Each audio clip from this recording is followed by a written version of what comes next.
मराठवाड्यातील पुराची दाहकता पाहूया ड्रोनच्या माध्यमातून। बीडच्या आष्टी तालुक्यातील कडा परिसरात पुन्हा अतिवृष्टीने अतिवृष्टीमुळे आपण जर पाहिलं तर कडा नदीला पूर आलेला आहे। नदीकाठची घरं शेती पाण्याखाली गेलेली आहेत आणि या पूर परिस्थितीची भयानकता ड्रोनच्या माध्यमातून जी दृश्य आपल्या हाती आलेली आहे त्यातनं आपल्याला लक्षात येते। तर उद्ध्वस्त होणारा शेतकरी घर संसार याची भीषणता विचार करायला लावणारी आहे। प्रशासनाने नदीकाठी कोणी जाऊ नये असं आवाहन केलेलं आहे। 8 दिवसांपूर्वी झालेल्या पावसामुळे कडा शहर आणि परिसरातील 6 गावं पूर्णपणे उद्ध्वस्त झाली होती आणि त्यानंतर पुन्हा पावसाचा जोर कायम असल्यानं आता उरलं सुरलं ही या अतिवृष्टीने हिरावून घेतलंय।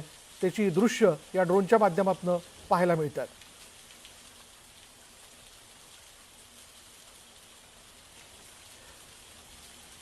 तर बीड जिल्ह्यामध्ये झालेल्या ढगफुटी सदृश्य पावसाने सिंदफणा नदी दुथडी भरून वाहते आणि त्यामुळे शेतकरी उद्ध्वस्त झाला असून अनेक घरही पाण्याखाली गेलेली आहेत। शेतामध्ये पाणी शिरल्यानं त्याला तलावाचं स्वरूप आलंय। बीडमधील साक्षाळ पिंपरी, धारवंटा, उकड पिंपरी, कळमेश्वर, धानोरा, शिरपूर गावांमध्ये पाणी शिरलंय। त्यामुळे गावातला पिंपळपारापासून तर अगदी मंदिरापर्यंत त्याच्या सगळ्याच अवतीभोवती पाणी शिरल्याचं आपण पाहतोय।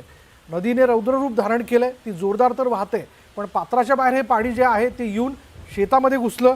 त्यानंतर जर आपण पाहिलं तर गावामध्ये शिरलेलं आहे आणि त्यामुळे स्थानिकांचं मोठं नुकसान झालंय। तर बीड जिल्ह्यातील शिरूर तालुक्याला देखील पुराचा मोठा फटका बसलाय। मातुरी, धारेवाडी इथं अतिवृष्टीमुळे हजारो हेक्टर शेती पाण्याखाली गेली। मूग, तूर, सोयाबीन पिकांचं मोठं नुकसान झालंय। आणि या तूर असेल, सोयाबीन असेल, वेगवेगळी पिकं जी खरं तर दिवाळीच्या तोंडावरती शेतकऱ्यांच्या हाती येणार होती आणि त्यातनं अर्थातच जे काय मिळणार होतं जुळीत त्यातनं त्यांची दिवाळी देखील गोड होणार होती, पण आता तसं होणार नाही आहे। याचं कारण असं की या पुरामुळे, या पावसामुळे होत्याचं नव्हतं झालंय। आजूबाजूला जी आपल्याला हिरवागार जो भाग दिसतोय तो सगळा पाण्याखाली गेलेला आहे। त्याचबरोबर जर आपण बघितलं तर धाराशिवमध्ये सुरू असलेल्या मुसळधार पावसामुळे देखील खैरी नदीला मोठा पूर आला। पुरामुळे परंडा तालुक्यातील शेळगाव गावाला पूर्णपणे वेढलेला आहे आणि पावसामुळे निर्माण झालेल्या या भीषण परिस्थितीची ड्रोन दृश्य कॅमेऱ्यातून समोर आली आहे। संपूर्ण गावाला पुराचा वेढा पडल्यामुळे जनजीवन पूर्णपणे विस्कळीत झालंय।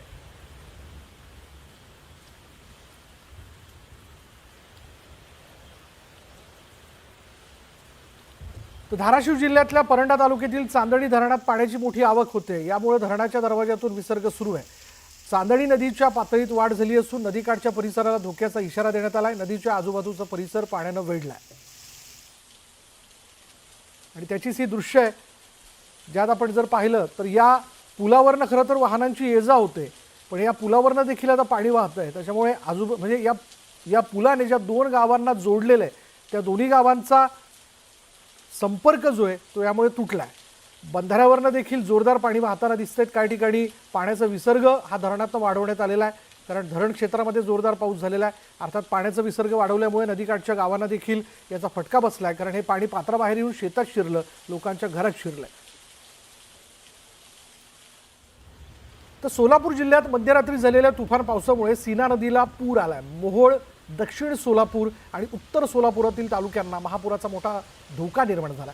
सीना नदीकाठच्या ग्रामस्थांनाही यामुळे काळजी घेण्याचं आवाहन करण्यात येते। दरम्यान गेल्या 2 दिवसांपासून सीना नदी पात्रात पाणी साचल्यानं शेती पाण्याखाली गेली आहे। तर वैराग जवळील इर्ले गावातील मोहोळा, माढा तालुक्याला जोडणारा बंधाराही पाण्याखाली गेला। त्यामुळे स्थानिकांचा संपर्कही तुटलाय। पूरस्थिती पाहता नागरिकांनी काळजी घेण्याचं आवाहन करण्यात येतं।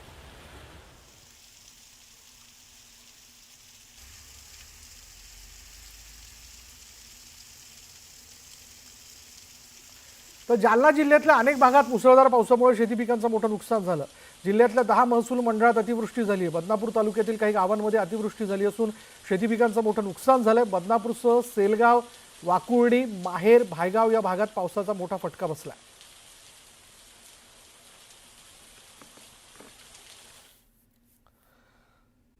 या पावसा